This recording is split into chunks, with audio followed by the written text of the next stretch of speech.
So hey guys good morning, welcome back to the new episode guys. तर आजच्या ब्लॉगची सुरुवात होत आहे सरळ द्रोणागिरीतून. द्रोणागिरीस म्हणजे मुंबईमध्ये. तर मी लास्ट ब्लॉगमध्ये मुंबईला आलो होतो, म्हणजे मी लास्ट ब्लॉग अपलोड केला नाही. सध्या एडिट पण करायचा राहिला, मला कामं वगैरे होते म्हणून मी काही एडिट केला नाही. सध्या आलेलो आहो मी द्रोणागिरीला माझी बहीण असते, तर तिच्या घरी आलो. आणि आज जातो मी माझ्या मित्राच्या इथं, म्हणजेच दापोलीला. तर सध्या आलेलो आहो मी द्रोणागिरीच्या स्टेशनवर. तुम्ही बघू शकता, हे आहे स्टेशन. तर आता इथून आतमध्ये जातो सरळ, आणि इथून जायचं आहे आपल्याला मित्राच्या इथं दापोलीला.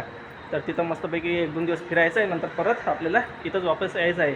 तर आता वाजलेले आहेत 9:15 आणि 10 वाजताची इथून लोकल ट्रेन आहे नेरूळसाठी. नेरूळवरून आपल्याला जायचं आहे पनवेलला. तर पनवेलला जाऊ आणि तिथून आपल्याला 12ची ट्रेन आहे सरळ खेडला. आणि खेडला पोचल्यावर आपल्याला जवळजवळ 1 तासाचा बसने रन आहे. तो केल्याबरोबर आपल्याला मित्र येतेच तिथं घ्यायला. तर आता आलो मी स्टेशनवर, थोडा आराम वगैरे करतो, कारण 15-20 मिनिटच बाकी आहेत ट्रेन यायसाठी. तर स्टेशन पूर्ण खाली आहे, बघू शकता मित्रांनो, कोणीच नाही स्टेशनवर, पूर्ण खाली स्टेशन आहे. तर आपल्याला या प्लॅटफॉर्मवर येते आपली लोकल ट्रेन. तर थोड्या वेळाचा बसतो, आराम वगैरे करतो, नंतर आपण आपला ब्लॉग कंटिन्यू करू.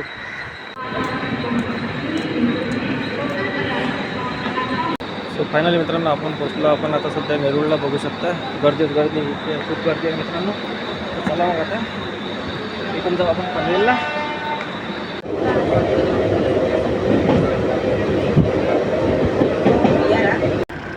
सो फायनली मित्रांनो आपण पोचलेलो आहोत सध्या पनवेलला.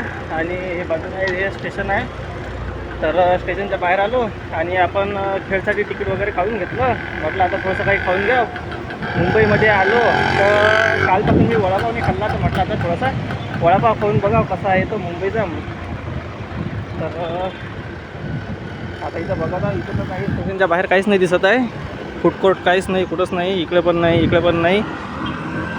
आता बघत आहो काही आहे का खायला.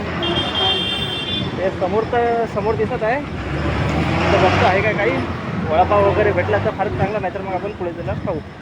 मित्रांनो पुढे काहीतरी दिसत आहे इथं स्टॉलवर. तर बघू आता इथं वडापाव तर आहे वाटतं, ते आहे मित्रांनो वडापाव. इथं चांगला वडापाव भेटला. तर फटाफट इथं वडापाव टेस्ट वगैरे करतो कसं आहे, तर नंतर आपण ब्लॉग कंटिन्यू करू.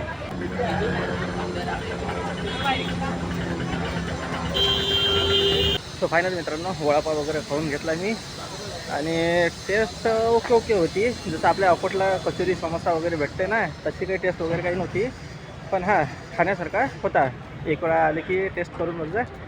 तर आता आलो मी स्टेशनवर. बाहेर पण काही फिरण्याचं जसं काही नाही. हे पनवेलचं स्टेशन, इकडूनच जाऊ दुसऱ्या गेटवरून. तर इथे मला वाटतं पेट्रोलियमचं जास्त आहे. तर आता आपण इकडून जाऊ. आणि आणखी पण सध्या आपल्या ट्रेनला जवळजवळ अर्धा तास वेळ आहे. तर बघू आता आपण स्टेशनच एक्सप्लोअर करू. दुसरं आता काही नाही आहे बघण्यासारखं, बाहेर पण काही नाही. तर आता फटाफट आतमध्ये जाऊ आणि बघू काय कसं आहे. तर चला मग.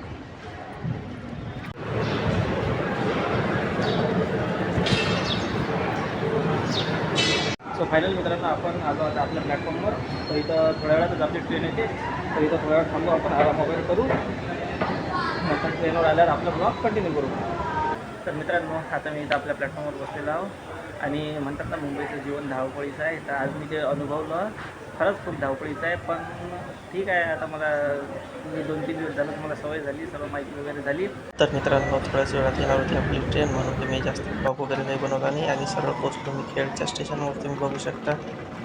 सो फायनली मित्रांनो खूप वेळानंतर पोचलो आपण दापोलीच्या बसस्थानकवर. आता इथं येतं आपला मित्र घ्यायला. तुम्ही बघू शकता, हे आहे आपलं बसस्थानक. टाईमपास केला